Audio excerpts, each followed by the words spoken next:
There are only two possible realities in the Alex Pretti shooting, not three, not four, not some both sides model. Either Alex Pretti was an armed aggressor presenting an immediate little threat to federal agents, or federal officials publicly assembled and broadcast a catastrophic story because the actual video would not support it.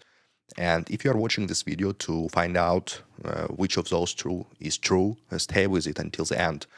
Because what follows is not narrative flourish, it's a binary logic you cannot escape. And the facts either match the story those officials committed to within hours, or they don't. And there is no middle ground between a lawful recording cap and a lawful killing. As within hours of the January 24 shooting in Minneapolis, DHS leadership, specifically Kristi Noem and Border Patrol Commander Greg Bovino, locked himself into a narrative so extreme that it required a total factual alignment to survive. And they portrayed Alex Pretti as a domestic terrorist, an armed attacker who approached officers with a 9mm handgun, violently resisted and intended to do maximum damage, and was stopped only by necessary little force. And that story only works if the video match it, and they don't. And the official claim was immediate, categorical, and absolute. So Pretti attacked officers, he brandished a firearm, he carried out dozens of rounds of ammunition wishing to inflict the maximum harm, and forced an agent to shoot in self-defense. And the language was not tentative, it was declarative, it was prosecutorial, and it was final. And issued before investigators even just reviewed all the footage, before body cam was released, and before witnesses were interviewed. And now compare that to what the public can actually see. And multiple bystander videos, independent angles, and overlapping timelines show that Pretti approached with a cell phone in his hand, not a gun. And they show agents showing a woman to the ground. They show Pretti moving toward her, just the hands visible and one raised, and attempting to help her up. And the witness on the scene just stated plainly he was not just threatening anyone, and they did not see a gun in his hand at any point. Then the physical sequence matters.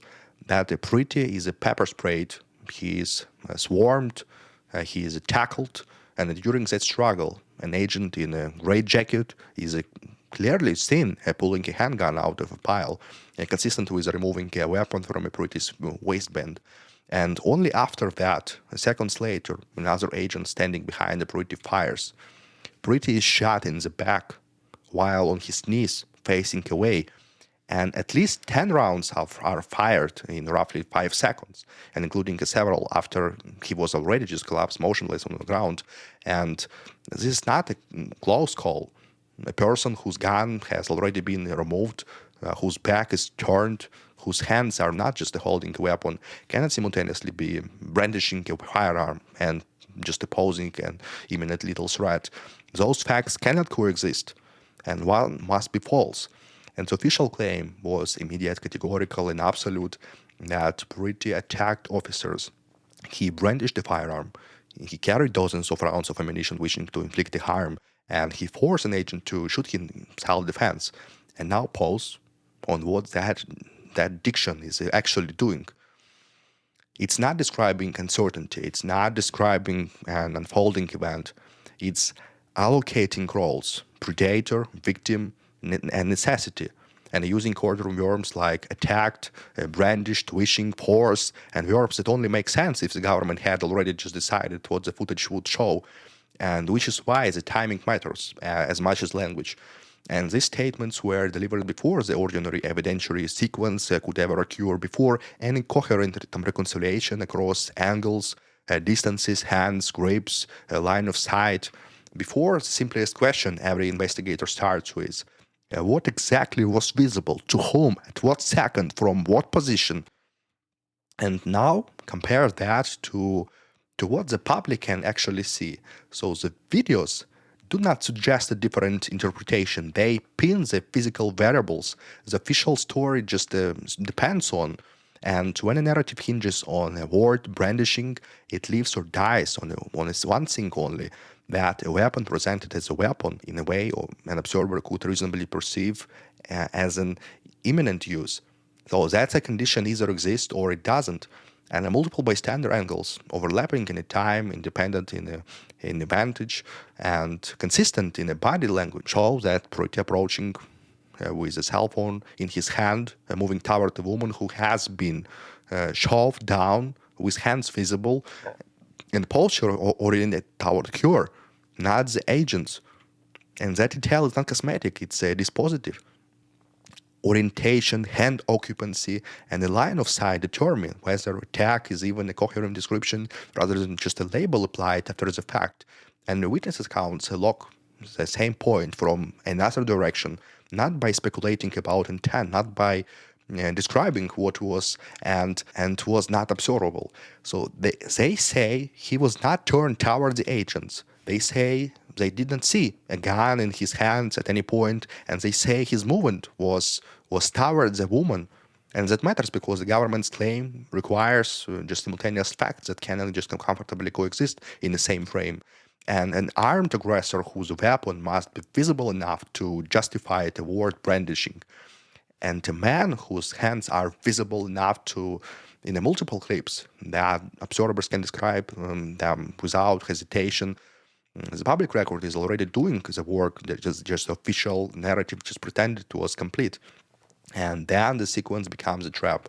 So once you track it as a chain, pepper spray, swarm, tackle, pile, so you no longer get to speak in abstract nouns like threat or resistance. You have to account for mechanical steps and hence doing just specific things. And the video show a critical micro event the official story cannot metabolize. And during that struggle, an agent in a gray jacket in the scene pulling a handgun out of a pile and consisting with removing a weapon from a waistband and not reacting to a drone gun. That distinction is everything. Brandishing implies presentation before contact. Removing during a pile-on implies at least concealment until other hands extracted it. And those are opposites. Only after the extraction moment, after the gun is no longer a potential action in Pretti's hand, another agent positioned behind him and opens the fire. This is not a rhetorical flourish. This is not a core factual predicate. And being shot in the back just while on the knees, facing away, collapses the government implied picture of an imminent frontal threat. And even if someone tries to rescue the narrative by saying the situation was chaotic, chaos does not just create a gun in the hand that is not holding one. And it does not turn a back-facing posture in a toward-facing brandish. And the video is not merely inconsistent with the press conference. It negates the conditions that make the press conference just language truthful. And the rate of fire detail tightens the wise. And at least 10 shots in roughly 5 seconds, including rounds after collapse, reads like a continuation after neutralization, not a single just a bounded response to an imminent lethal act. And you don't need to argue motive to show contradiction. You only need to ask what the official claim legally requires. An imminent, continuing deadly threat at the moment rounds are fired, and yet the footage depicts a man with no weapon visible, with no back turned, and then motionless. That is why this collision is not a different perspectives. It's mutually exclusive factual states, and either the threat has existed in the visible weapon forwarded just a manner at the moment of firing, or the brandishing attack description was applied after the fact to convert possession into aggression and aggression into a self-defense.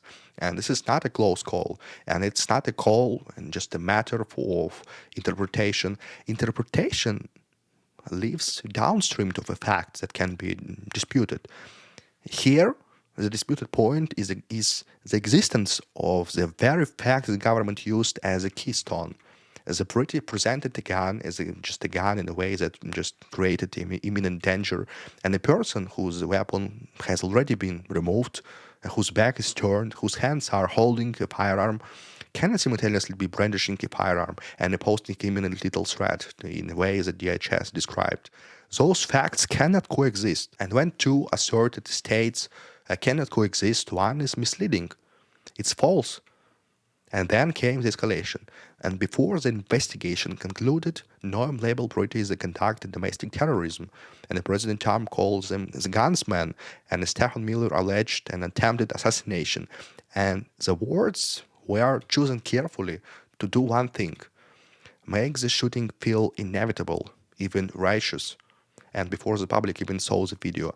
But there is zero evidence of extremist ideology.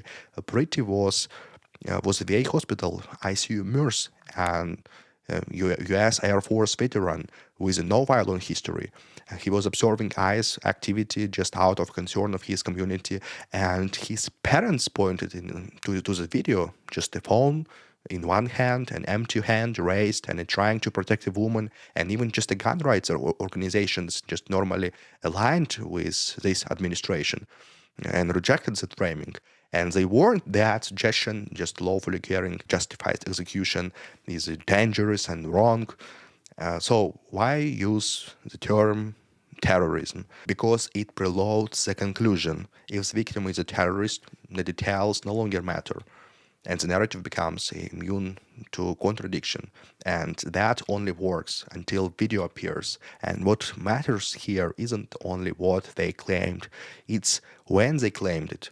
Because when government officials publish a complete theory of guilt before evidence review is even possible, the timing itself becomes evidence of a motive. And the motive is simple: get your story into people's hands, and before the video gets into their phones. And the timeline is devastating. So the shooting is at 9:05 a.m. and by 11:31 a.m., so just roughly 2.5 hours later, DHS is already just posting a finished narrative with the photos, certainty language, and implied intent. And that's not opposite of investigation. It's definition of just a pre-commitment, and nobody can honestly just say they reconciled on all angles, all witnesses, all body cam streams, and all agent statements in that window. Which means that the only way this certainty exists is if it was not just derived from evidence, but imposed on evidence. And only that happens, like the process flips.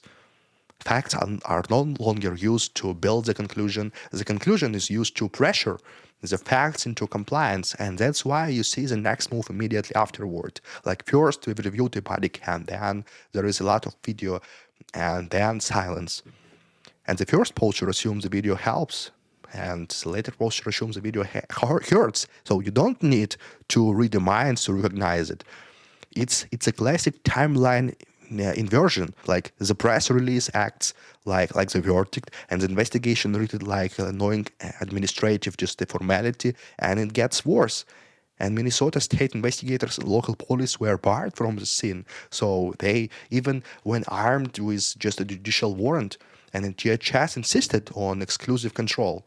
And this is not a standard protocol. Joint investigations are the norm in officer-involved shootings, and here independent scrutiny was delayed during the most critical window for evidence preservation and the witness interviews, and that's not neutrality, so that's narrative management, and publicly DHS doubled down, so like privately the story shifted, and within days. And Greg Bovino, the same commander who claimed that Pretti intended to massacre officers, was abruptly just removed from his role and sent back to California, effectively sidelined. And the administration softened tactics, installed new leadership, and installed de-escalation with Minnesota governor. And those actions contradict the official statements.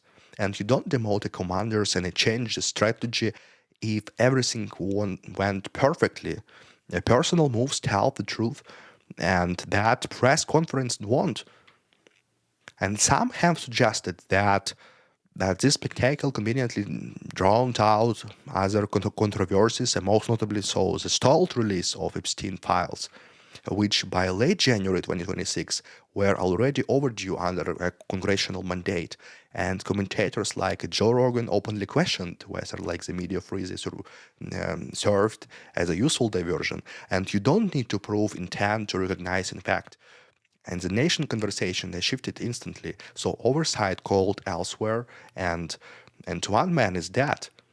And without just a bystander video, Alex Pretti would already be buried under the official label of domestic terrorist, and the story would be closed, the agent justified, and the question is silenced. Instead, the video forced accountability. It exposed contradictions. It froze the timeline. It made it impossible to reconcile what officials said with what the public can see. And now every statement, every delay is being examined because the narrative failed and the evidence test. That is how oversight is supposed to work.